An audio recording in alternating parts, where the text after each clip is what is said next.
para você aqui. Qual é o título desse capítulo que a gente vai começar a trabalhar? Os principais conceitos sobre relações raciais no Brasil, discriminação, preconceito racial e comportamento social. O que eu pensei para a gente começar a trabalhar com esse texto? Esse vídeo que eu vou passar, ele é bem rapidinho, acho que vai ter uns 2 minutos. 1 minuto. E ele traz algumas coisinhas para a gente refletir. Ele está disponível também no material de apoio do capítulo 2, tá? Eu só aqui para a gente poder tocar, que a partir dele a gente vai começar a fazer umas discussões sobre preconceito, racismo, raça e relações raciais.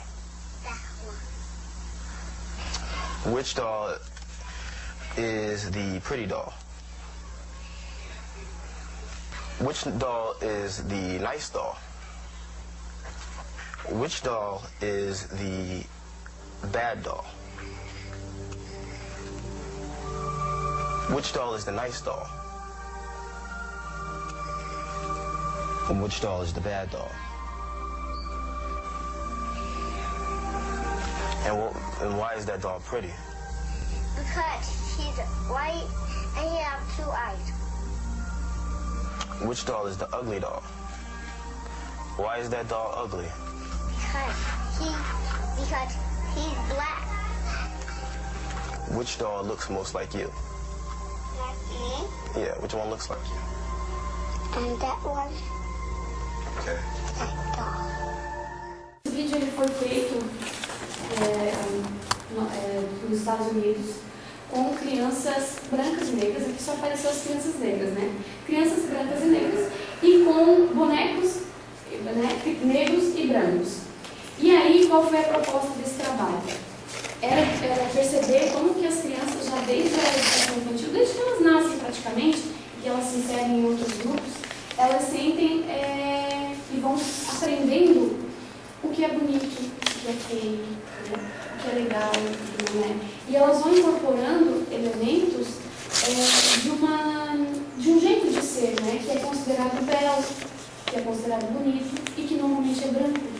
E aí, a proposta desse vídeo foi, desse trabalho que eles fizeram, foi o quê? Ver como é que essas crianças reagiam diante de bonecos negros e brancos e com quais eles se identificavam ou não, mas quais eles diziam que era bonito, qual que era legal e por que elas faziam isso. Mais o quê? Deixe-me ver. O que vocês poderiam falar a respeito desse vídeo? O que vocês... Tem umas partes maiores, mas eu trouxe só um trechinho para a gente começar a discussão. Assim, esse vídeo uma vez eu passei num lugar, mas era do professor. E aí uma das professoras chamou a atenção porque assim, eles são crianças demais, não têm condições ainda de absorver a ideia do racismo projetado e tal, porque aí ele deu o quê? 2 anos, as crianças? 2 anos mais ou menos. Mas às vezes a gente cai nessa coisa do essencialismo, né? Parece que ele vem com aquela essência de ser racista, de ser preconceito. Em algum momento essa criança ouviu alguma prática, ela vivenciou, ela viu alguma coisa, foi. A criança não nasce racista, ela se torna preconceituosa e tudo mais. Mas a pessoa que quer justificar o racismo e o preconceito, às vezes ela vê um tipo de informação e acabou a professora em questão. Não é porque a criança é assim mesmo. Aí já, olha, sabe, a pessoa com informação. Mas eu não sou racista. Sim. Não, mas a professora é assumidamente racista. Mas assim, tá vendo. A gente sabe hoje quem é racista, a gente olha quem se assume. Né? Tem alguns lá onde eu trabalho que se assumem mesmo. Então, assim, é uma questão complicada essa coisa, porque vira uma coisa platônica, né? Já vem. E isso se projeta em todos os aspectos da vida social, né? Por exemplo, tem professores que acham que precisa história da África. Por que história da África? Vai lá na comunidade alemã, para quê? História da África, comunidade alemã, então tem essas coisas assim, essas discussões. Não, é interessante que o professor falou. Como é que é o nome do senhor? Odair. Porque assim, como é que eu posso dizer? Quando ainda o racista diz que é racista, ele se assume, às vezes é mais fácil a gente lidar. Porque você sabe que postura tem essa pessoa. Sim. Então eu vou saber, às vezes, né, ser mais enfática com a Luciana, mas às vezes tem outra pessoa que é minha colega que não demonstra claramente isso. E aí eu não consigo lidar com isso, porque eu não sei aonde está esse racismo, eu não consigo identificar, eu não consigo agir com isso. Quando a pessoa se identifica, bom, aí a gente... Você pensa, nossa, bom, vou ter que fazer alguma coisa, mas pelo menos você sabe que a pessoa é assim, mas a maioria das pessoas não admite isso. Não assume publicamente, né, que é racista, ou que não concorda com isso ou com aquele outro. E aí na questão já vou aproveitar para falar da questão da história da África, que é muito interessante, que a gente trabalhou com a Prefeitura de São Bento do Sul, por exemplo, que realmente assim, a população de São Bento do Sul é muito reduzida mesmo. E aí, pensando em Santa Catarina mesmo como um todo, né? Alemanha, mas eu não sei muito bem, mas tem bastante, mas a população está toda branca, né? E aí a gente, em Santa Catarina, se a gente for pensar na realidade do estado também, nós temos um percentual de 15% no estado de população negra, né? A maioria da população é branca. Mas aí qual é a questão? A gente vai deixar de trabalhar a história da África, a história da cultura africana, afro-brasileira na escola, porque a nossa realidade, as nossas escolas, a maioria são brancas, a nossa sociedade é a maioria branca? Não, porque não se trata de a gente ter que conhecer só elementos culturais que são das nossas origens, das nossas raízes. Gente, a gente faz parte de uma realidade, de um país. E a gente convive com crianças, com adolescentes, com adultos negros, com indígenas, com brancos. A gente tem uma realidade muito diversa. E nós precisamos aprender e conhecer sobre experiências de outros grupos culturais, de outros povos, de outras origens, porque nós não somos deuses, para precisar saber só de nós mesmos, né? Então, nós somos professores, nós somos historiadores, somos educadores. A gente precisa ter um mínimo de conhecimento sobre as diferenças que existem no nosso país, as histórias de formação do nosso país, para que a gente possa atender às demandas das nossas escolas. Senão eu vou acabar trabalhando e valorizando só a história e a origem e a cultura daquela criança branca, né, de origem alemã, de origem, enfim, lúcia, né, portuguesa. E aí, como você lida, como você trabalha com a autoestima, com a história e valorização das crianças negras? Então, na educação infantil, essa criança que apareceu aqui, ela está nas escolas de Florianópolis, ela está nas escolas de Itajaí, está nas escolas de São José. E eu li 3 trabalhos sobre esses diferentes lugares em que as crianças nessa idade já sabiam o que é o racismo. Só que as professoras e os professores da educação infantil acabam naturalizando tudo e achando que todas as crianças são tratadas iguais. Mas como são tratadas iguais se tem crianças negras que não se inserem nos grupos para brincar com os coleguinhas? Se tem crianças negras que os cabelos não são penteados pelas outras crianças. Porque na educação infantil, claro, a gente trabalha muito mais com coisinhas assim, né? De coisas mais palpáveis para as crianças, porque elas estão se constituindo. Só que nesse período de se constituir, é que elas vão sentindo o que é o racismo, o que é o preconceito, o que é o belo. Elas já sabem identificar qual é a boneca de olhos azuis que é a mais bonita. Mas é mais bonita por quê? Hoje ainda tem bonecas negras. Na minha infância eu não lembro de ter visto bonecas negras. Eu acredito que na de vocês também não. E aí, quando ainda tem uma boneca negra na escola, por que será que só tem uma boneca negra na escola? Né? Não faz muito sentido, porque aí acaba às vezes também que você dá essa boneca negra só para a criança negra brincar. Não, as crianças brancas também têm que brincar com as bonecas negras, assim como os meninos também têm que brincar com as bonecas, porque senão a gente acaba criando e perpetuando coisas que já existem na nossa sociedade, de machismo, de racismo, né, de homofobia, enfim, de várias questões que a gente tem um papel fundamental para ir tentando desconstruir, assim. Porque, claro que não é só na escola que as crianças aprendem, né? Conhecem as coisas, sentem, mas a gente tem um papel fundamental nisso, né? Já desde o processo da educação infantil, desde o berçário, quando as crianças são pegadas, acariciadas de um determinado jeito, outras crianças não são, né? Ou quando a professora chega na sala da escola, né? Todas as crianças brancas vêm abraçá-la. Por que será que a criança negra não vem?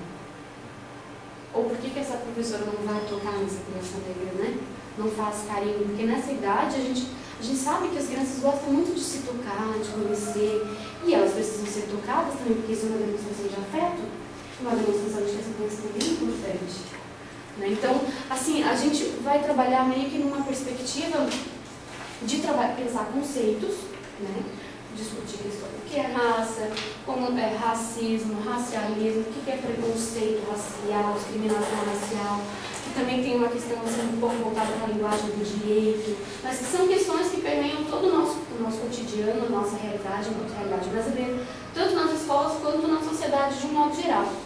E à medida que o curso vai seguindo também, a gente vai não é aprender, mas visualizar alguns mecanismos de detectar essas questões envolvendo racismo. Como é que a gente pode detectar isso no nosso material didático, na nossa escola, no nosso cotidiano, nos estádios de futebol, né? Tem várias coisas na mídia, então tem vários espaços, na verdade praticamente todos os espaços que a gente está inserido, que não são na escola, que demonstram discriminações, preconceitos, racismos, e que a gente precisa enfaticamente lutar contra isso. Porque na maioria das vezes a gente escuta, né? Quando a gente vai dizer, mas você está sendo racista, você está dizendo não sei o quê, o que a gente acaba ouvindo? Mas isso não existe no Brasil, é tudo coisa da sua cabeça, você está imaginando coisas. E aí as pessoas não resolvem as questões. Elas vão empurrando de um modo como se você fosse essa pessoa louca, né? Que está vendo coisas que ninguém mais vê, sei lá, você está vendo coisas agora. E não vai para o embate para resolver como é que nós vamos fazer para resolver essas questões no Brasil, na nossa escola, na nossa família, na nossa sociedade como um todo, né? Então a ideia é que a gente possa pensar alguns conceitos, algumas coisas que nos deem suporte para essas discussões todas. E aí tem outra questão. A criança, que o professor Odélia comentou, né? Mas elas são crianças demais para saberem isso. Não, gente. A partir do momento que eu cheguei na Camila, ou que eu não cheguei, ela vai sentir, mas por que a professora brincou, tocou nos outros coleguinhas todos e não em mim? Né? Nisso eu lembro do netinho de Paulo falando como é que ele descobriu o que era o racismo aos 5 anos. Ele disse, olha, lá no meu prédio, né? Lá na Coab tinha uma festinha de crianças, né? Aí eu fui lá, né? O meu amiguinho disse que era pra eu ir. Chegou lá na escola, lá na festinha, não pude entrar. A mãe do coleguinha não queria, porque o netinho de Paulo é negro, né? E aí ele foi embora, não ficou na festinha do coleguinha, porque a mãe dele já sabia, né, o que ela sentia, os preconceitos que ela tinha, e exteriorizava isso, externava isso.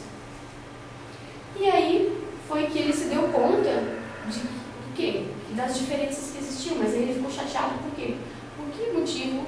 O fato de eu ser diferente significa que eu tenho que ser tratado de forma desigual, né? Ou seja, eu não posso acessar determinado espaço porque eu sou negro, não posso estar em determinado lugar porque eu sou negro, e não posso conviver com um grupo coletivo porque eu sou negro. Então, as crianças, desde 2, 3 anos, elas já sabem o que é racismo. E aí, as que sentem, sabem o que é sentir, e nós acabamos passando para as outras crianças o que é ser racista. Porque as crianças também não nascem racistas, só que elas vão sendo ensinadas. Vão sendo ensinadas na escola, na família, nossa, principalmente nas mídias, na televisão. Então, tem uma série de coisinhas assim que a gente acha que são coisas pequenininhas, mas que ao longo da vida vão se constituindo violências cotidianas na vida das crianças negras e que são praticadas já desde crianças por outras crianças, que são as crianças brancas da maioria, né? Então, assim como as crianças não nascem, né, sabendo o que é o racismo, as outras também não nascem sendo racistas, mas elas vão se constituindo. E é nesse sentido que a gente tem um papel importante, né? Por isso que a gente tem que se atentar para detalhes, assim, porque às vezes as coisas passam despercebidas e eu não trabalhei com aquilo, não vi que os meus coleguinhas que estavam brincando, os meus alunos que estavam brincando de determinada brincadeira, tinha 2 meninas negras que não conseguiam se inserir na brincadeira. Ou quando elas se inseriam, porque a professora intervinha, elas mudavam as regras da brincadeira para que essa criança, essa menina negra, se sentisse tão desconfortável que ela não ia mais querer brincar com aquele grupo. Entende? E são coisas que acontecem na escola cotidianamente que às vezes a gente não se dá conta, porque são questões muito sutis, às vezes a gente não acompanha as conversas que os alunos estão tendo entre eles, né? Às vezes a gente não consegue visualizar muito bem, mas isso está lá. São conflitos cotidianos, existem, estão lá e são latentes. Tem um negócio aqui me chamando aqui, deixa eu tirar essa coisa aqui. Acredito que na semana passada eu não pude vir, né? Eu estava trabalhando em outra atividade do Enem. E aí, acredito que a professora Jerusalém Ramon deve ter feito já um apanhado da lei federal, das diretrizes, né, dos encaminhamentos que são feitos, né, de possibilidades de implementação, a questão mesmo da regulamentação, da legislação vigente sobre isso, né? Por que ela existe, né? Por que ela existe? Já que vocês tiveram a semana passada, né? Não é uma sabatina, mas enfim, vamos pensar. por que essa lei existe, por que ela surgiu, com quais práticas, quais demandas. De acordo com a professora Jerusi, a lei surge a partir de toda a mobilização do movimento negro, que é uma luta histórica já desde a abolição, né, já se pedia que a comunidade negra fosse inserida na história brasileira como agente da história e não meramente como uma cultura exótica que é falada até os dias de hoje na escola. Né? Como ela disse, eu achei muito legal, estou cansada de ir para a escola e ver as crianças dançando o Olodum. Foi o Olodum que ela falou no palco. Então tem que superar esse tipo de coisa, né? E aí, lendo o teu texto, essa superação ela se dá, e aí vem a parte difícil. Meu Deus, eu tenho feito uma batalha desde 2005, 2 anos depois, que é inserir isso de maneira coerente e consistente no currículo escolar. Gente, vocês não têm noção. Quem está em sala de aula e trabalha com um grupo, com a equipe, não, mas isso aí, Semana da Consciência Negra, a gente faz umas dancinhas, faz umas músicas, traz o menino da capoeira, né? Pega alguém que dança capoeira, tá pronto. A gente já combateu o racismo, é assim, Sim. O negócio é assim. Vamos tirar a Grécia, vamos tirar Roma do currículo, vamos pôr... mas imagina, tirar a formação do pensamento cultural para colocar a cultura africana. Então são assim, planos a par, né? Então ela abordou essa ideia de ter, né? A lei existe para valorizar a história da cultura africana brasileira e fazer se representar hoje, porque 10 anos, eu particularmente, como professor de sala de aula já há 13 anos, franco, não vejo avanço, sinceramente. O avanço, não é que não vejo avanço, o avanço é mínimo, assim, ó, é mínimo mesmo. E porque não é só uma questão de incluir também nos conteúdos. A professora Jerusi Ramon deve ter tocado muito nessa questão, porque a gente precisa trabalhar o nosso olhar, a nossa perspectiva. Porque não adianta só você chegar lá e trabalhar os conteúdos de África como se estivesse trabalhando Grécia. Né? Porque não é a mesma coisa. Agora, também não posso dizer que a gente tem que tirar a Grécia, mas por que a Grécia é importante e a África não, né? Aí você faz esse tipo de pergunta e ninguém sabe responder. Ué, mas por quê? Se Grécia é o berço do nosso pensamento, a África também é, gente, é o berço da nossa civilização, da civilização humana, da história da humanidade. Por que nós não podemos ensinar isso para as nossas crianças?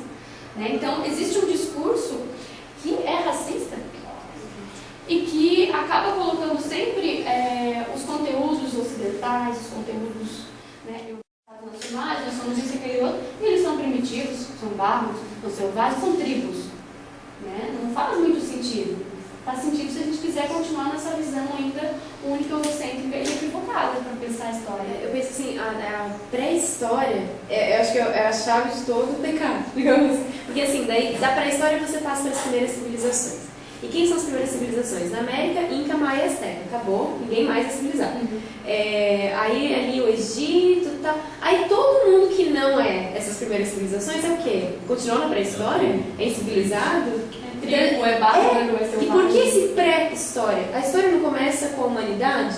Então já é humano? Já é história. Acabou? Aí parece que assim, é tão rudimentar que não merece nem o nome de história. É uma pré-história. E daí parece que todos aqueles que não fizeram as suas civilizações não merecem ser nessas primeiras civilizações, né? Então vou continuar ali. E às vezes não vão aparecer no livro. Isso é o pior. Às vezes não tem nenhum capítulo do livro falando sobre isso. Na maioria das vezes não tem, porque também os conteúdos eles já são selecionados e voltados, né, para uma hegemonia que já existe, né, na história. Ou seja, existem povos e culturas que a gente tem que valorizar porque são importantes. Existem outros que não aparecem, porque não são importantes, mas é quem que diz o que é importante e o que não é? Né? Quem cria essa lógica? E por que nós temos que seguir essa lógica? Só porque os vestibulares depois vão nos cobrar? Então, os vestibulares hoje já mudaram algumas coisas, estão inserindo alguns conteúdos muito mais interessantes do que antes, mas a gente ainda às vezes continua naquela mesma viés.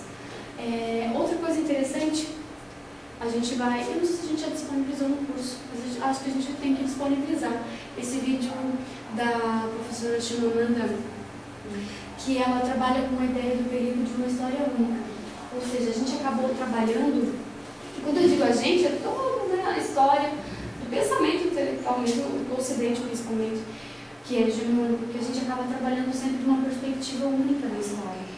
E sempre a partir do mesmo olhar, que normalmente é da Europa lá em cima, né? Tanto que a Europa fica lá em cima. E dos outros povos, lá em cima e no meio, né? No meio do globo, né? Não é por acaso, ela é o centro. E aí, né? Estou ironizando. Aí, essa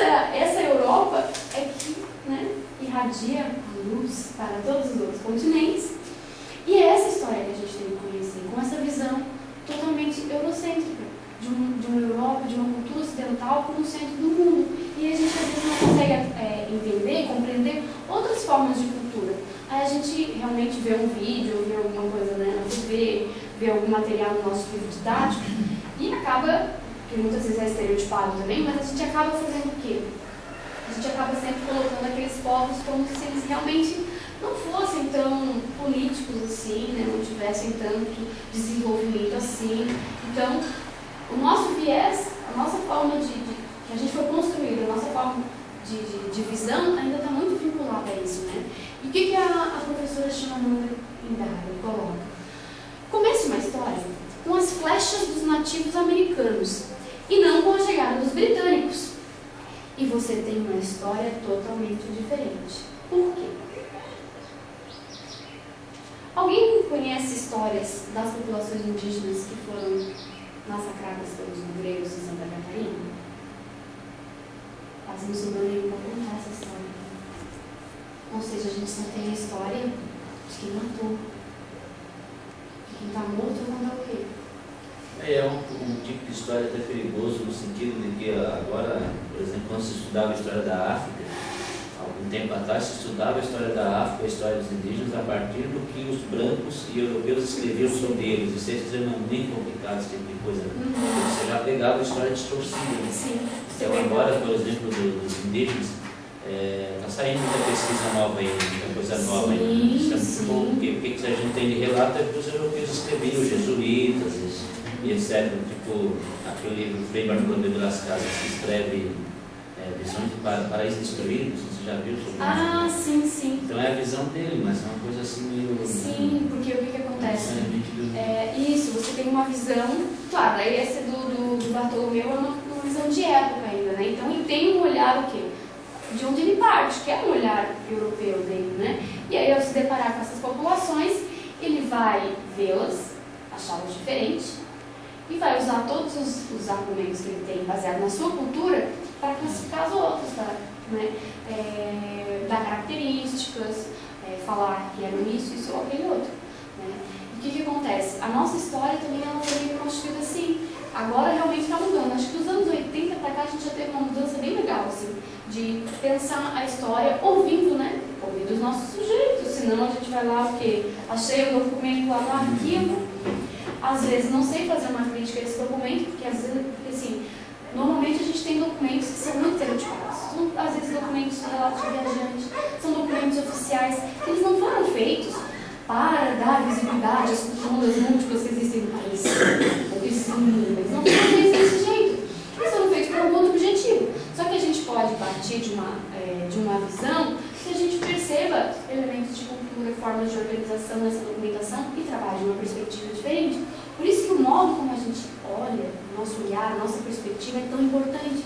Porque com ela a gente pode ver o X ou ver o Y. Então, com ela a gente pode diferenciar e fazer uma abordagem diferente sobre essa história. Mas realmente, agora a entrada de populações indígenas na universidade, o acesso da população negra na universidade também, que antes era de 1%, agora aumentou imensamente. Então, essas populações têm acesso a outros meios e elas têm mais voz agora, né? Mais visibilidade.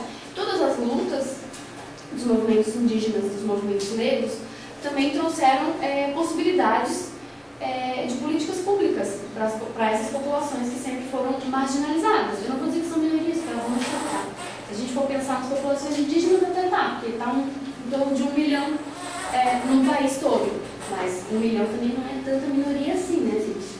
Não são tão poucas pessoas. E se a gente for pensar na população negra, é a maioria do nosso país.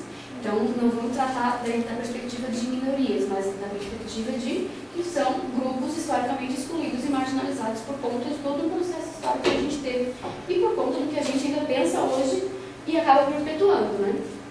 Mas o que a professora Chimamanda está dizendo é bem nesse sentido, que a gente teve uma história muito construída por europeus, ou seja, por quem matou, por quem colonizou, por quem tirou a terra, e não por quem teve isso tomado, teve seus parentes perdidos, né?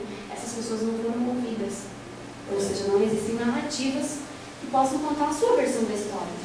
Tem uma parte, eu já vi esse vídeo, é muito bacana. Quem não viu, mas ela explica bem interessante. Quando ela fala, eu acho que da mulher que trabalhava na casa dela, não lembro agora, que ela tinha notícia de como que era a mulher e não sabia que o filho ficava sozinho. Aí ela chega lá e vê que eles faziam cestarias bonitas e trabalhavam com coisas. Meu Deus, mas não era isso que eu tinha imaginação da mulher que trabalhava comigo. Eu achava que era, vamos dizer assim, meio que uma pessoa simples, que não tinha conhecimento nenhum.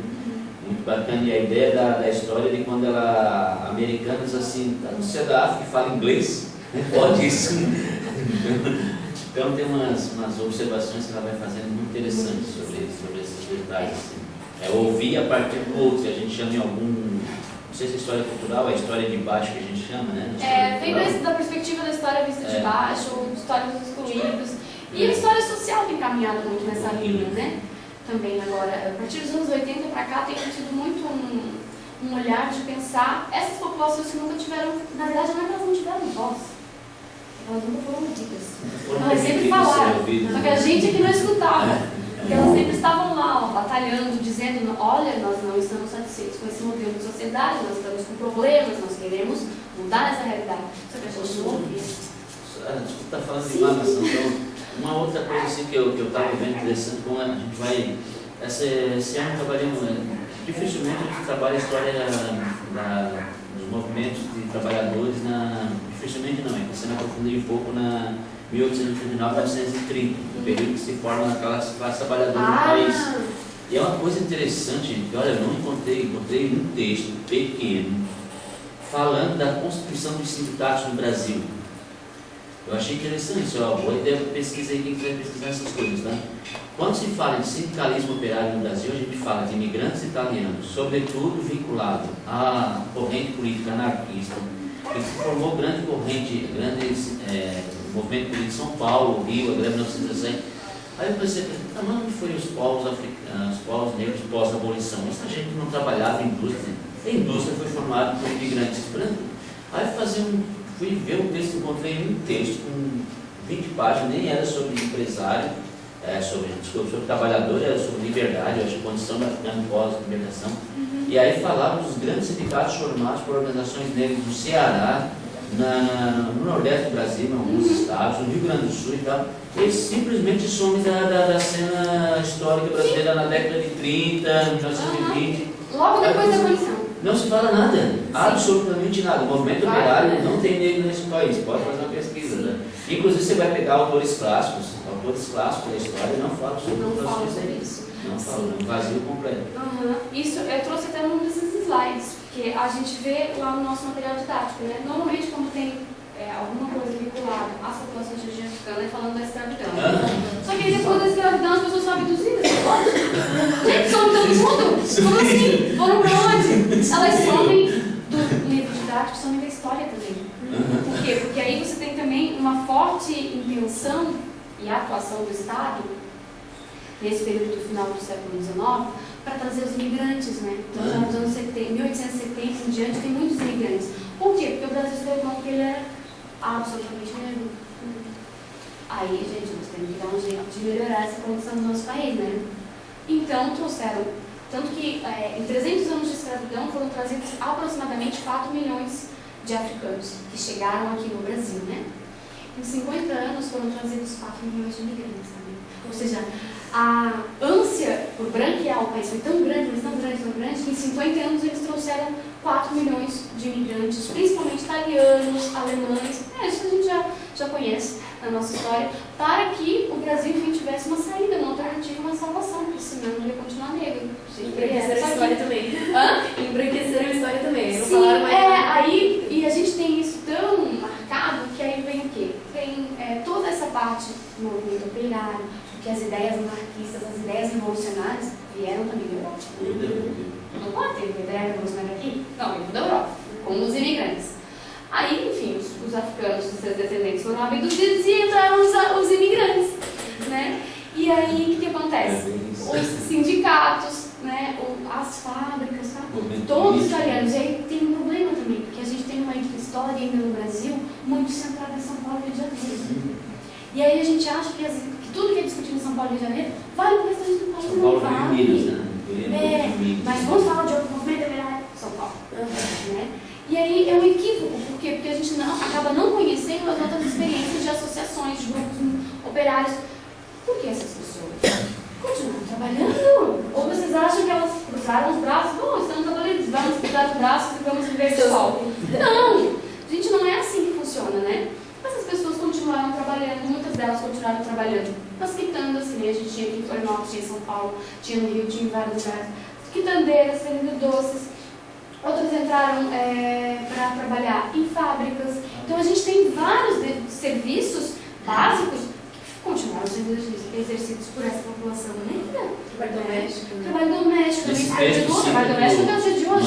O maior sindicato do Rio de Janeiro era o portuário. Como o portuário, a maioria dos trabalhadores eram negros, eles não colocam o movimento sindical dentro da organização trabalhista. Sim, tem tudo aí isso. Colocam as indústrias. Olha que... E aí tem outra questão, porque normalmente a história dos movimentos e dos partidos de esquerda nesse país É vinculado à indústria. não é racista mesmo. É racista. E ainda hoje, é uma das brigas quando a gente vai assistir essas mesas redondas aí, voltadas para a discussão de partidos, de não sei o que, blá blá blá. Não só partidos no sentido político, mas eu digo de indústria, de pensar movimento operário, pensar sindicato, né? Hoje ainda você não tem um recorte racial e de gênero. Ou seja, parece que esse trabalhador é sempre italiano, branco e homem.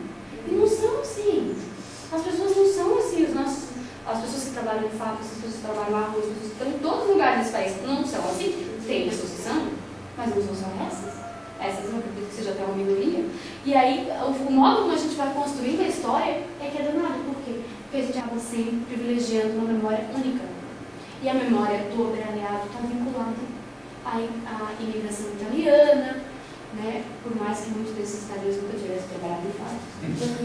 Mas eles são os revolucionários que vão, né? Enfim, saber manusear digitalmente, saber como fazer reivindicações.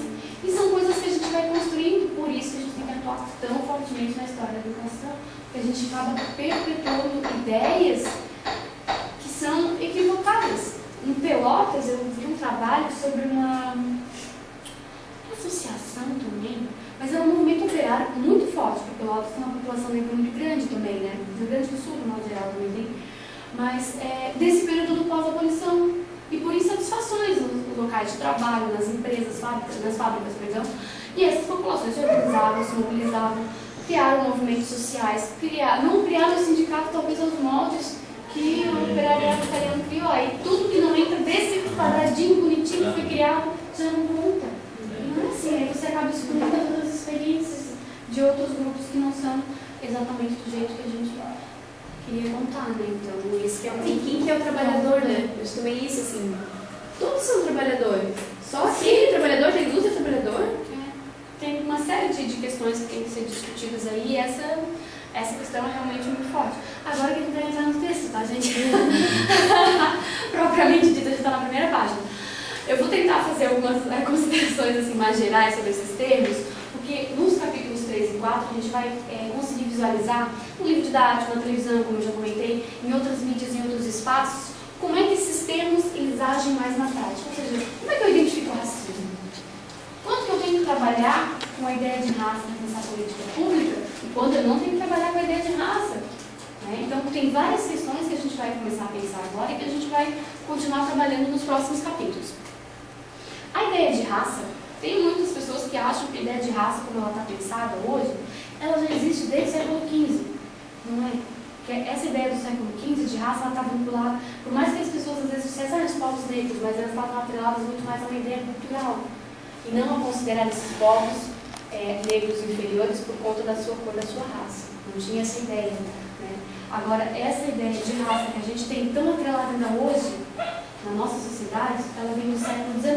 Por quê? A biologia, todo mundo sabe da ciência da biologia, né? A biologia fez lá suas classificações com plantas, fez suas classificações com animais.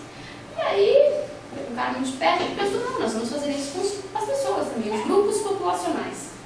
E, claro, não era... Como era o nome dele? Linné, isso. Ele não era um descendente africano, ele tinha indígena, enfim, ele tinha a visão dele, o olhar de onde ele partia e o lugar de onde ele partia. E ele classificou essas populações. Imaginem só como é que ele deve ter classificado.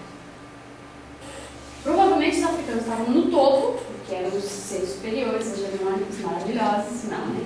Então, os europeus brancos estavam no auge dessa classificação, porque eram aptos ao trabalho, eram muito bem desenvolvidos, muito bem articulados, eram brancos, bonitos, belos, maravilhosos e fortes. É quase, praticamente com essas palavras que ele usou, tá, gente, na classificação. Depois, tinha povos asiáticos. Ele vincula alguns deuses. Por exemplo, o europeu é vinculado ao deus Zeus ou Apolo tem uma na Grécia. série de vínculos que são estabelecidos. Por quê? Porque é para valorizar essa ideia de que realmente essas raças são assim, né? Elas funcionam desse modo. Aquele livro História da África tem uma página que tem um desenho, sobre aquele desenho da Leila. Ah, da Leila Hernandes, né? Isso. E aí, a professora Ana Hernandes tem um capítulo muito legal para trabalhar com esses conceitos e essa classificação, né? Por que dessa classificação em raças, né, das populações humanas e como que isso foi utilizado pelos europeus para tanto explorar outros países, né, suas colônias, enfim, outros povos, explorá-los fisicamente, economicamente, culturalmente também. Como que isso foi sendo utilizado depois, no caso da abolição do Brasil, né? Depois, como que isso foi se apropriou, né? As populações, as elites dirigentes se apropriaram desse discurso para manter hierarquias oriundas do período escravista. Por que eu vou tentar explicar isso para vocês, porque tem, acho que pessoas se mencionaram da história, ainda mesmo quem é da história às vezes se confunde. Porque no período escravista a gente tem o quê? A gente tem as pessoas são classificadas também de acordo com as funções que elas desempenham, ou seja, os seus lugares sociais. Então, existem brancos livres, normalmente estão atrelados também às elites, né, dirigentes do país, elites lusas, principalmente portugueses, né, lusas. Aí tem os brancos pobres lá, que a gente não era muito o problema. Aí, o que acontece? Você tem os chamados pretos. Quem eram os pretos? Os pretos eram africanos, né? Pessoas que vinham direto do continente para o Brasil. Enfim, vinham de diferentes modos. Existiam africanos livres, mas a maioria deles vinham para serem cativos, né? Então, preto era sinônimo de africano. Quem eram os pardos? Os pardos eram nascidos aqui no Brasil. Eles tinham a marca de que eles eram descendentes dos pretos. Só que muitos deles já eram livres também. Mas eles ainda tinham as marcas da escravidão. Porque o termo preto e a ideia de africano está muito associada à escravidão. E os crioulos eram os descendentes também de africanos, nascidos no Brasil. Só que os crioulos não necessariamente eram livres, eles nasciam muitas vezes sob o cativeiro, né? Então essas eram classificações, elas não estavam vinculadas à raça, percebam? Porque se a gente fosse pensar em termos raciais, não, todos são negros. Mas eles ocupam lugares diferentes. Qual é a diferença do crioulo e do pardo mesmo? Os pardos eram livres. Os pardos eram livres. E os crioulos não necessariamente. Mas os pardos eram livres por aforia, coisa assim, isso aqui é um conceito antes da abolição. Isso, antes da abolição. Com a abolição e a entrada da República e tal, foi um período que se utilizou muito das teorias raciais para manter essas hierarquias que a gente tinha antes da abolição, essas classificações. Ou seja, eu tenho uma população muito grande, e como que eu vou meio que manter essa organização do país com a abolição da escravidão? Né? Então, acaba que se coloca toda a população preta, parda, crioula, no mesmo balaio, digamos assim. Não, são todos negros. Então, nós arranjamos um termo que é capaz de classificar essa população toda como negra e colocá-la no seu devido lugar. Por quê? Porque essa é uma população que não teve políticas públicas após a abolição, não teve muitas oportunidades e possibilidades de emprego. Então, o Estado fez a sua parte. Bom, não existe mais escravidão no Brasil. Mas e aí, como é que eu vou trabalhar com essa população? Essa população está na escola? Entrou na escola? Não entrou na escola. Essa população recebeu subsídio? Recebeu terra? Recebeu terra, que nem os migrantes receberam? Não recebeu. Então, o Estado brasileiro acabou, além de categorizá-las nessa condição de negros, então são todos negros, ainda acabou não dando suporte a toda essa população, que era imensa, para que essa população desenvolvesse, né, se desenvolvesse, pudesse estudar, ter acesso a bens como qualquer outra população no país, né? Então, e essa ideia de raça vai estar muito presente hoje. O que acontece? Isso até os anos 30, mais ou menos, assim, né? Aí depois dos anos 30, a gente já tem, dos anos 20, a gente já tem alguns grupos populacionais que dizem, não, a gente não é negro não, isso aí está vinculando a gente com a escravidão, a gente não é negro não, nós somos homens de cor. Tinham muitas associações que eram associações dos homens de cor, associações dos homens de cor letrados, então tinham várias instituições, associações organizadas por essa população, jornais, a chamada imprensa negra também, que trabalhavam com essa ideia de homens de cor. Agora, quando o termo negro vai ser retomado? E aí não vai ser retomado com essa ideia vinculada à escravidão, que foi a marca carimbada pelas teorias raciais, né, de utilizar negro para toda essa população de origem africana. O termo negro vai ser ressignificado nos anos 70, que aí tem toda uma movimentação do movimento negro, né, que é um movimento negro que a gente tem mais recente, com influências também do movimento pelos direitos civis nos Estados Unidos, né, das panteras negras, principalmente das panteras negras, que vão utilizar esse termo negro. Vocês nos chamam assim? Ótimo, só que a gente vai dizer para vocês que a gente não concorda com esse modo que vocês veem esse termo negro, então nós vamos positivá-lo e a gente é negro porque negro é bonito. Entendeu? É quase nesse sentido, assim. Então, tem uma positivação da ideia de negro e o movimento negro traz essa ideia como algo de identidade. Tem lá os seus problemas, mas enfim, tem todo o movimento pan-africanista também, tem várias outras ações, pensando mundialmente assim, para discutir questões raciais, que positivam essa ideia do negro, né? Isso ainda está muito, muito presente hoje. Tanto que, quando a gente for trabalhar com a história da África do século XV, não vai dizer, os negros africanos. Isso. Não. Gente, fizeram Yorubá, fizeram Mandinga, Jolofo. Joio aí, vai. Né, da atual Nigéria. Mas só uma perguntinha, Eles eram dos seus povos, das suas cidades, das suas culturas. Eles não eram negros. Por quê? Porque isso é uma denominação que a gente deu a posteriori. Então a gente não pode criar esse anacronismo, né? Ou seja, trabalhar com conceitos e termos que eu tenho hoje para nomear populações que viveram há 500 anos atrás. É que mesmo dentro do movimento negro hoje, mesmo na atualidade, ainda existe uma discordância em relação ao viés culturalista acadêmico, né? Sim. Discordo muito essa ideia do movimento negro traz enquanto política pública. Academicamente ainda é muito... Tem muitas tensões dentro do próprio movimento negro, porque assim, ainda, isso a gente está falando mais de uma ideia dos anos 70, né? Essa militância negra dos anos 70, a Beatriz Nascimento, por exemplo, é um exemplo disso. Essa militância já está ficando velhinha, está morrendo também, né? E outros militantes antifascistas têm caminhado por outros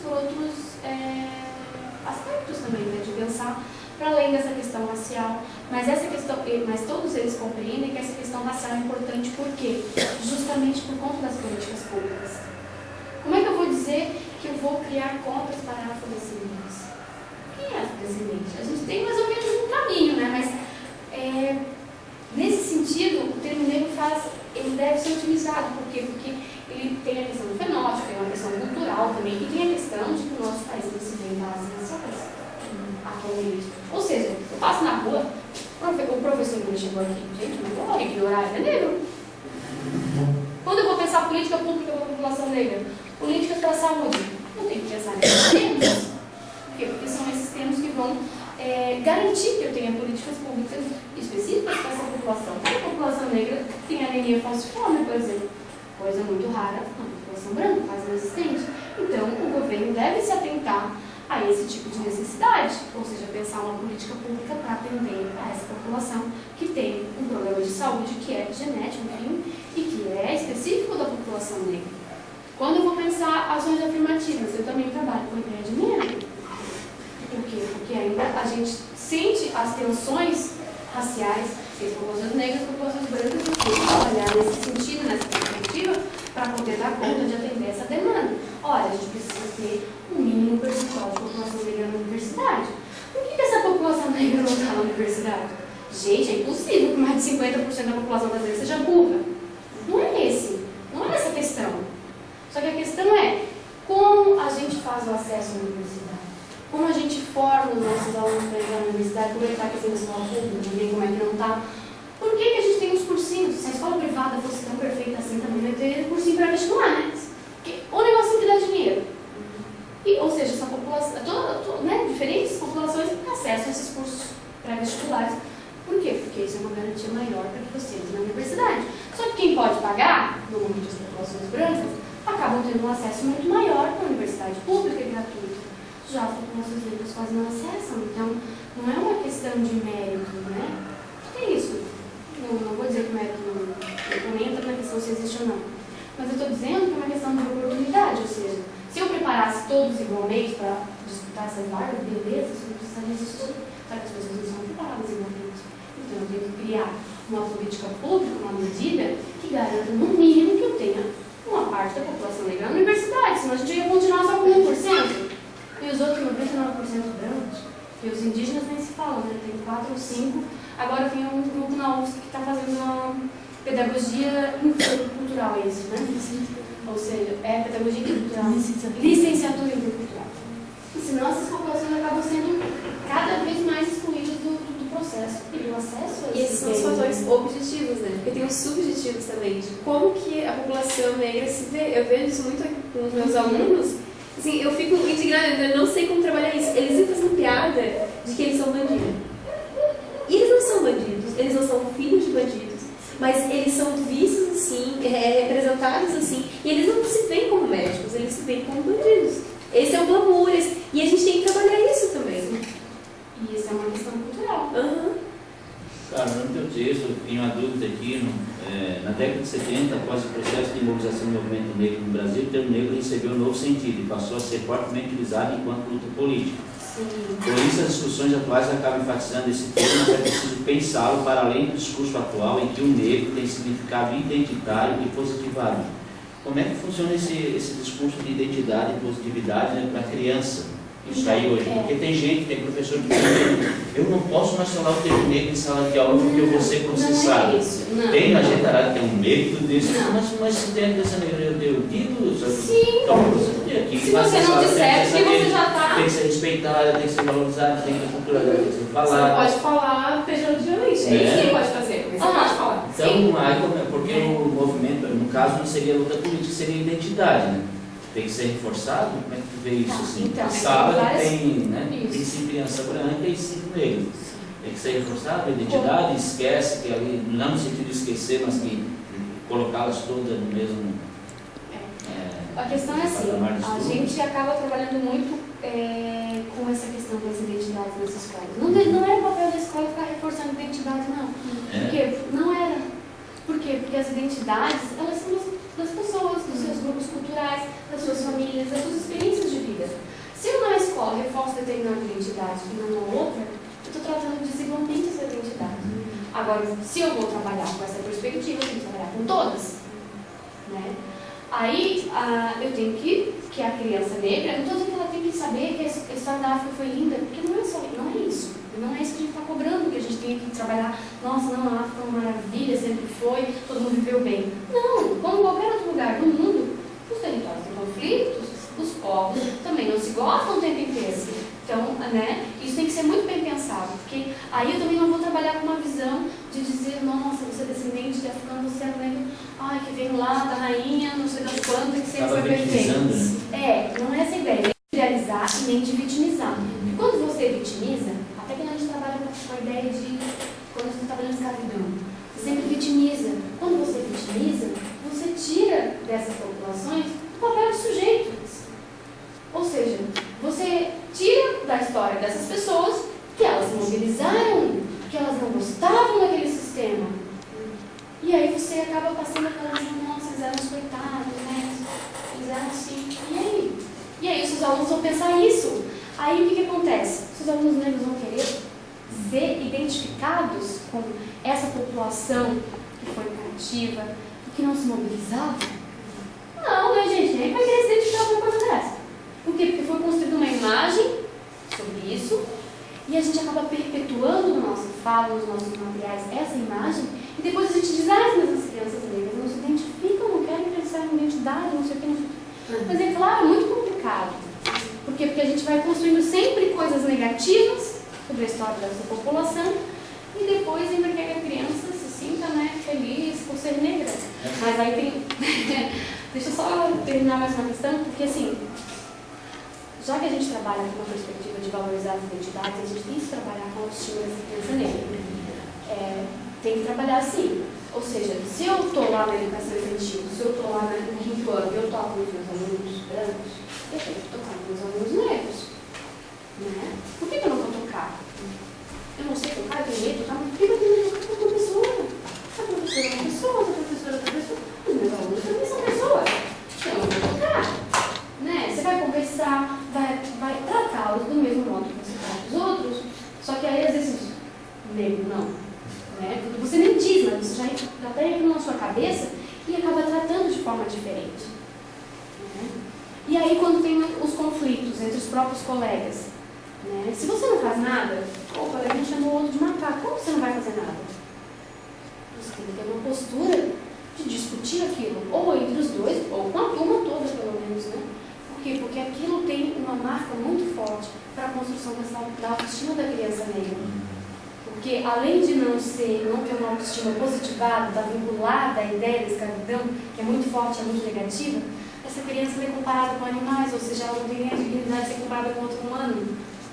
Então, é muita coisa ruim, muito estereótipo ruim, que está associada à construção da identidade e dessa criança como um todo, né?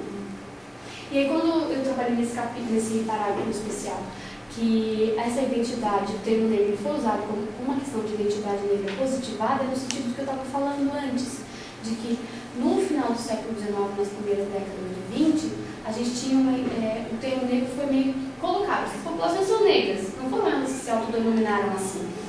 Elas foram rotuladas, assim, são negras, por quê? Porque tem vínculo com a escravidão, com a antiga escravidão, né? E aí as pessoas simplesmente dizem, olha, eu sou negra porque eu não me identifico com isso. Nos anos 70 acontece um movimento de identificar-se enquanto negro. E aí por quê? A ideia de positivação dessa imagem. Porque já nos anos 70, nos anos 50 também já, o MC0, Franz Fanon, são intelectuais negros caribenhos que discutiram que as populações negras em diferentes lugares do mundo, elas sofriam com racismo praticamente da mesma forma. Porque nesses diferentes lugares da diáspora, ou seja, nos países americanos, né, latinos, latinos fica na América, mas americanos ou mesmo no continente africano, essas populações sofriam com racismo, e o racismo vindo de outros países também, né, de outras populações, olhando essas populações negras. Então, por isso que teve um movimento meio que geral para valorizar e positivar essa ideia e essa identidade negra, né?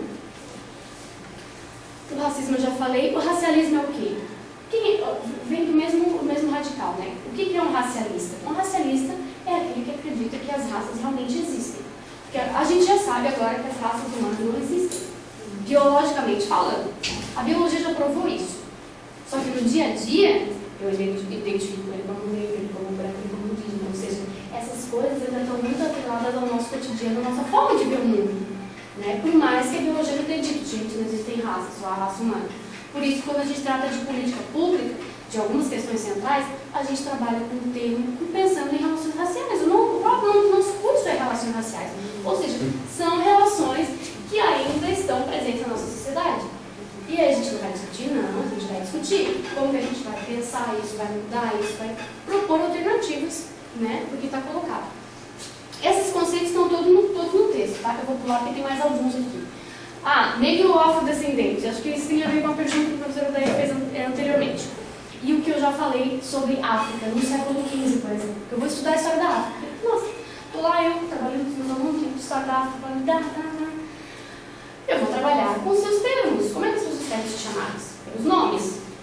Os povos, pelos seus povos. Né? Nós somos brasileiros.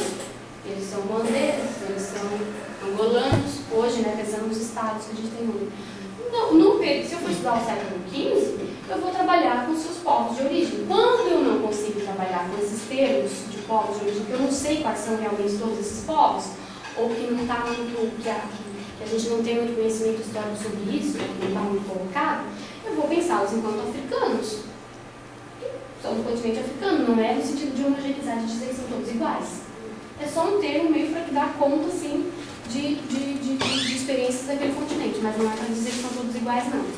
Aí, quando que eu uso negro? Naquele sentido que eu estava falando para o senhor, de a gente pensar políticas públicas, de mobilização, de lutas políticas hoje, militância antirracista continua trabalhando com a perspectiva de quê? De que a população negra tem problemas de saúde, ainda precisa de políticas públicas educacionais de incentivo, porque a evasão escolar das nossas crianças negras ainda é grande. Então a gente tem que pensar nesse sentido. Afrodescendente. Eu trabalhei com a Irmandade Nossa Senhora do Rosário na virada do 19 para o 20. Eu não trabalhei com o termo negros. Por quê? Porque essas populações provavelmente não se viam como negras. Quem foi que disse que eles eram negros naquela época? Não foram eles que disseram não, nós somos negros. Não foram eles, porque o negro estava atrelado muito fortemente à escravidão. E essas pessoas já não estavam mais na condição de cativo. Então, a gente pensou no termo afrodescendente meio para que dá uma ideia geral de diferentes experiências, de diferentes povos de origem africana. Eu utilizo africano e afro-brasileiro.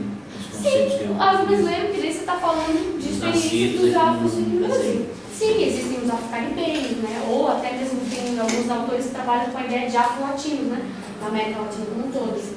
Então, nesse sentido, é bem isso mesmo.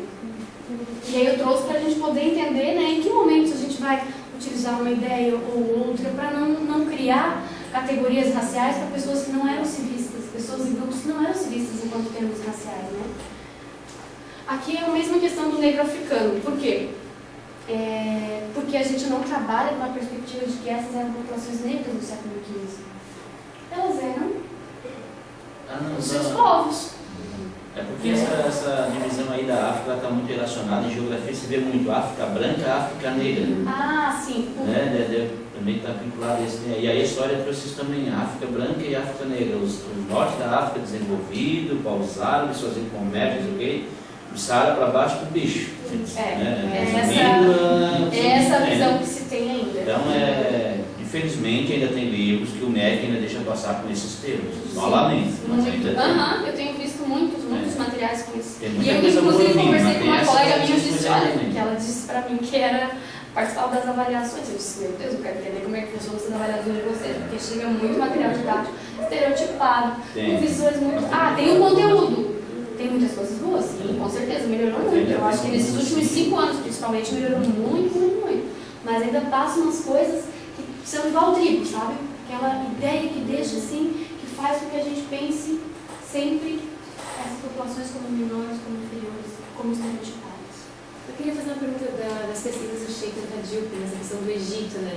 Ele conseguiu agora provar que era... Ele me matava, vai.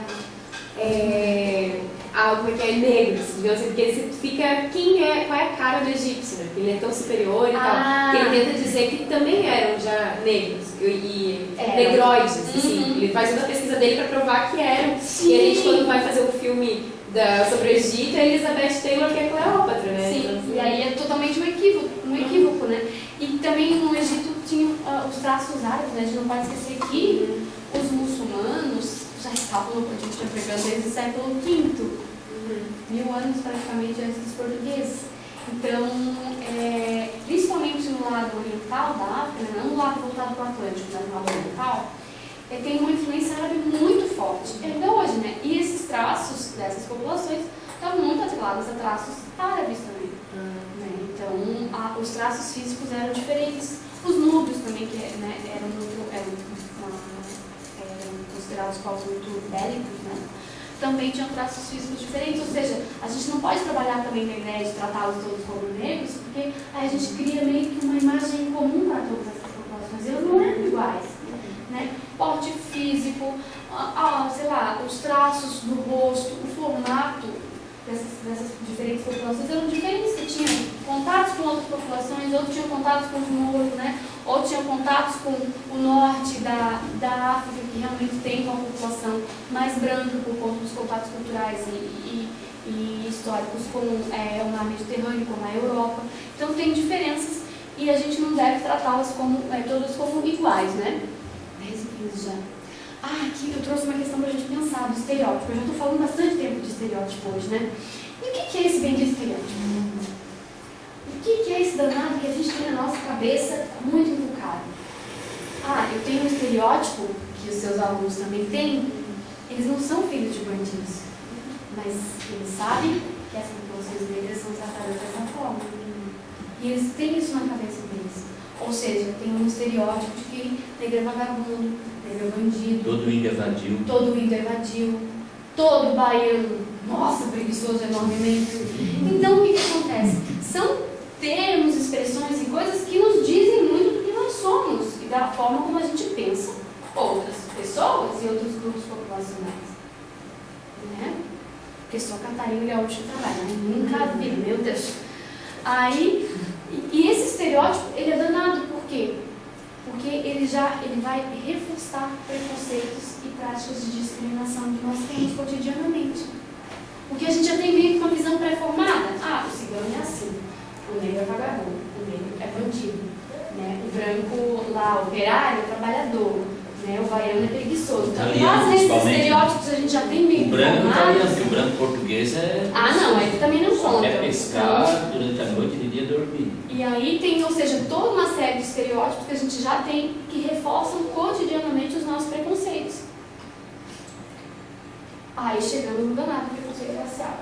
Por que eu trouxe o preconceito racial? Porque aí a gente está trabalhando realmente da perspectiva de relações raciais e o recorte é esse, né? O que é o preconceito racial? Para a gente pensar. Opinião que se emite antecipadamente com base em informações acerca de pessoas, grupos e sociedades, em geral infundadas ou baseadas em estereótipo. Por isso o estereótipo é tão importante de se pensar. Que se transforma em julgamento prévio negativo. Ou seja, eu me utilizo de determinado estereótipo para julgar alguém negativamente. Porque, nossa, coitados dos africanos, né? Os africanos, o país pobre ainda, né? Porque as pessoas não têm nem noção de trabalhar no continente. Nossa, o país da pobreza. Ou seja, isso é um estereótipo que se tem com relação ao continente africano. E aí, quando eu trabalho e eu coloco isso, eu já não abro possibilidade de discutir os diferentes países, os diferentes povos, as mais de 2.000 línguas, que é só isso, né? 2.000, pouquíssimo. Então, a gente acaba, por conta do estereótipo, reforçando preconceitos e limitando a nossa visão. Porque quando eu tenho uma visão já formada, dificilmente eu vou me abrir para outras coisas, né? Porque é muito mais difícil. Se eu tiver convicto de que aquela visão é. Então, o preconceito racial age nessa forma, nesse formato, né? E ele é diferente da discriminação racial. Por quê? Porque a discriminação racial é um externo que eu estou sentindo. O preconceito, às vezes, não. Porque o preconceito, às vezes, eu posso estar sentindo preconceito com ela, só porque ela está com a jaqueta que eu não sei como é. Eu estou sentindo isso, eu estou pensando, mas eu não estou falando. Agora, se eu discriminar por conta da jaqueta que ela está utilizando, eu estou externando meu preconceito e estou fazendo uma prática discriminatória. E quando eu faço isso com base em critérios raciais, eu estou discriminando alguém racialmente. Isso é diferente de racismo? Juridicamente é. Por isso que é tão difícil a gente conseguir culpar o réu por racismo. Normalmente ele se enquadra em injúria racial, que está vinculado a isso, e não ao racismo em si. Quando acontece lá os casos com jogadores de futebol, não só jogadores de futebol, são jogadores de vôlei. Sou macaca, sou isso, aquilo. Ou seja, termos extremamente pejorativos, né, que indicam uma prática racista extrema, né, porque a pessoa está externando, né, o seu racismo, o seu ódio, enfim, o seu preconceito para com outras populações, só que isso se encaixa no crime de injúria, né, e não no crime de racismo. O racismo ele é muito mais difícil de ser percebido, ele é muito mais sutil, que é, por exemplo, o caso do racismo institucional. Ou seja, vão se criando mecanismos para que aquele professor negro, aquele aluno negro, não consiga sair daquela marra que está colocada institucionalmente. E ele não consegue ascender, por exemplo. Ou ele não consegue lutar por algo dentro daquela instituição por conta desse racismo que está entranhado, que a gente não consegue ver, ele não está escrito. As pessoas nem sempre demonstram. Então tem sutilezas que são muito complicadas. Essa questão jurídica também não é uma manobra de uma justiça branca? Com certeza. Por quê? Porque o que acontece? O crime de racismo é inafiançável. O de injúria racial não é. Então, e aí a legislação é criada por quem? A justiça é ainda muito fortemente por uma elite branca aqui, que tem o controle Barbosa é o dessas- único lá, né? Ele é a cota lá. É bem isso mesmo. Tanto só tem um. Ninguém se dá conta, né? Mas por que só tem? Ah, não, tem negro lá, só tem um. É ele, mais umas 2 mulheres, assim, né? Mas assim, a gente vai contando nos dedos, assim, meio que pra justificar que tem, né? Mas será que a gente não tem juízo? Mas não essa- tem direito à juíza, né? A juíza, que era Mas- muito competente, uma das pouquíssimas mulheres negras juízes nesse país. Os marxistas fazem uma discussão que eu acho legal, e a gente não deve confundir assim, é que quando se trata de política de Estado, não é o fato de repente de ser negro ou não que vai fazer uma política pública que vai ajudar no combate ao racismo, coisa parecida, porque está vinculada à sociedade burguesa. É uma discussão interessante, porque assim, por mais que o Barbosa teve que fazer um trabalho bom, mas daqui a pouco vai aparecer defeito, que foi corrompido, que fez isso, que fez aquilo. Tem uma discussão interessante que no círculo marxista é feito, que além de estar vinculado à questão de classe, tem um livro onde fala a classe, interessante que eu vi uma vez, o gênero nos une, a classe nos divide. O gênero, todo mundo é mulher, mas põe do ponto de vista socioeconômico para ver se todo mundo é mulher. A mulher tem rica tem diferenças diferença, fundamentais. Tem E hoje em diferença dia- não só de Mas tem que ser classe. classe também. Eu acho que foi, Tem, eu acho mas que tem diferença foi uma de- vez, acho que foi com o Paulino, que ele não gostou muito não, mas eu disse pra ele disse que o cara que comprava o produto, porque eu vou no mercado e agora tem coisinhas tem uns... Sim, mas não isso. resolve nada, ele comprava. Não, mas Pensa. o cara, quem vai pro mercado comprar coisinha que tem? O cara pobre não está pensando nisso. Pensa. Não, aí eu falo, eu quero testar o exemplo do sabonete. É isso aí. Olha só, mas a Tem criança, mais, a sua criança é muito na escola, que vai com os pais fazer compra no supermercado. Você acha que ela não repara se tem uma criança dentro de um óculos de embalagem? Mas isso não vai mudar a condição A social dela. Palmolive criou uma sabonete para mulheres, né? Tem uma mulher negra no rótulo. Foi. Antes a gente também tinha shampoos e demais para cabelo, só tinha um antes para a população negra. Sabe que o cabelo da população negra é todo igual? Só o nosso que é assim, o meu é assim, lisinho, o da Camila é meio encaracolado, então a gente tem que ter tipo de shampoo diferente. A população negra não. Você tem os cabelos negros, então vamos criar só um. Não é assim. E aí, isso faz sentido por quê? A condição social dele não vai mudar porque ele viu uma criança. Dá Só uma se for. sensação de autoestima. Ah, sim, isso. Dá uma sensação de satisfação. Não estou dizendo nem que ele vai comprar. Só que Isso. te Aí dá sim, um outro olhar sobre aquele produto e sobre você mesmo. Né? Vocês lembram? Era da minha época de criança. Vamos comprar shampoo para cabelos normais. Eu usava esse shampoo. O meu cabelo é normal. Qual é o cabelo que não é normal? Né? Não, mas tem shampoo para cabelos normais, vai ter os 4 tipos. Shampoo para cabelos normais, crespos e um outro. O cabelo normal ainda existe enquanto shampoo, né? Sério? Não sei. Normais é olhar os normais delas Então, mas o que é um cabelo normal? Quem que está pensando o marketing dessa empresa? Quem que está pensando o público que essa empresa vai dar? Isso é uma questão de mercado, mas é uma questão de conhecer como é a população brasileira ou de conhecer a população de outros países, se for produtos internacionais. Né? E aí? Aí realmente eu reparo. Gente, e que aquelas embalagens, aqueles outdoors, aquelas coisas todas criança, loja de bebê. Nossa, vamos ter um bebê, eu não tenho filho, né? Vamos lá, né? Eu e meu marido, a gente não vai achar nenhum. Eu vi uma loja, que tem trabalho, tem um bebê no berço, um bebê negro. Mas não existe. As embalagens, as roupinhas, as carinhas, são todas crianças brancas, raças sobrenaturais. São muito criaturas com lojas de Eu fico com produtos para cremes para crianças negras. Por quê? Porque senão a gente chega lá para trabalhar com as crianças na escola, na educação infantil, tem muita criança negra na educação infantil, muita. E aí, bom, lá todo mundo brincando, né? Vamos brincar com os cabelos, vamos fazer penteados, as crianças gostam muito de fazer isso. Opa, como é que a gente vai fazer um penteado no cabelo? Nem a professora sabe, nem as outras. E aí também acontece um desestímulo para que as outras crianças também façam penteado nos cabelos das crianças negras. E aí você vai perpetuando o quê? Um sentimento de inferioridade nessas crianças. E aí tem essa questão dos produtos, de como lidar, por mais que sejam muitas coisas marketing, propaganda, enfim, são coisas mercadológicas, mas elas têm um sentido para a vida das pessoas, para a experiência que elas têm, que é uma experiência de ter sentido desde o momento do nascimento. O racismo é a violência, ou seja, é um tipo de violência também. Se eu não me vejo identificada em nenhum lugar, eu vou sentir, eu não sou desse planeta, tem alguma coisa errada comigo, né? Isso acontece com todas as pessoas. Agora, quando isso é recorrente, ou seja, a gente nunca vê essas populações representadas em lugar nenhum, aí realmente a criança, cuidado, ela vai achar que ela não é negra nunca, porque ela não quer se identificar assim, porque não tem nada bonito, não tem nada positivado, ela quer identificar com isso, com essa questão. Porque na verdade aparece essa empregada doméstica no jornal, em vez de aparecer, que seria o ideal, tá? A gente tem 50% de mulheres e 50% de negros. Então como é que tinha que ser lá o STF?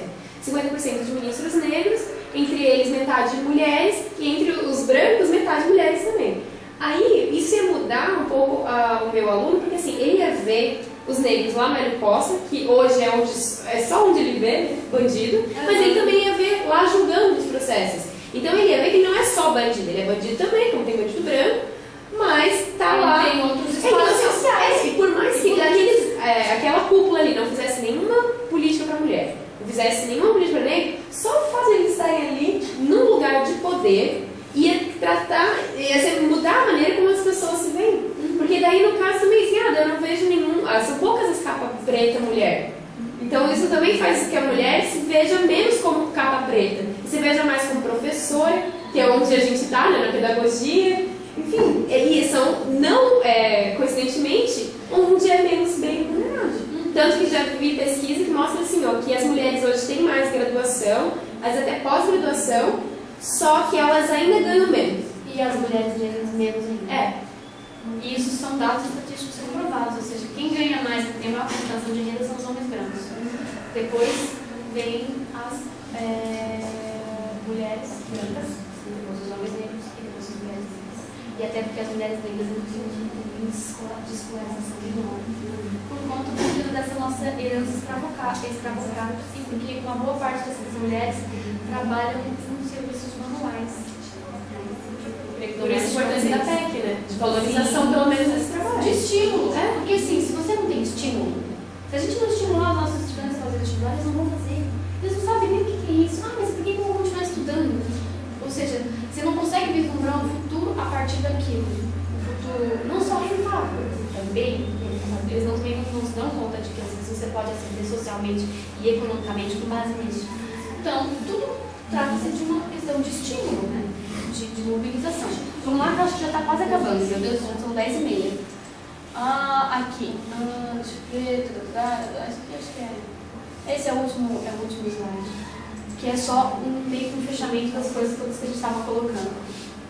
Que a escola possui um grande desafio na concretização de currículos mais plurais, porque os nossos currículos também têm muitos problemas, como o professor Odair colocou. Né? De materiais didáticos menos racistas e estereotipados, né? Porque os nossos materiais ainda vêm com muitos problemas. Se a gente tem a formação adequada, a gente consegue detectar esse problema e arrumar. Se a gente não chegou a ter acesso a esse tipo de conteúdo e esse olhar diferenciado, a gente vai apresentar o livro da forma como está. Então a gente precisa de materiais didáticos menos racistas e estereotipados. Isso quer dizer menos racistas? Eu não entendi isso. Tem que ser porque os nossos. Racismo. Na verdade, tem menos, sim. Significa que tem alguma quantidade de racismo. Não pode. Tem um termo, eu compreendo, eu concordo. Com racismo, seria na verdade não racistas. Não racista. Esse termo menos foi infeliz, realmente, tem que ser não racistas, porque a gente quer realmente que isso acabe, né? E ainda que são materiais voltados muito para a valorização das culturas europeias, em sua maioria. A gente também quer que a gente tenha outras culturas, né? Valorizadas, e não só os maias, os incas e os astecas, né, na primeira página do livro de história, também depois somem. Permitindo assim que valores culturais e históricos de diferentes culturas sejam incorporados à nossa prática pedagógica, à vivência escolar e à modificação da nossa sociedade. Né? E se a gente conseguir um grãozinho de areia que seja por dia, a gente já tem possibilidade de formar pessoas com olhares mais atentos e que tenham relações mais interessantes com seus colegas de trabalho, com seus colegas em outras escolas, em outras instituições, com suas famílias. Eu acho que é essa a proposta.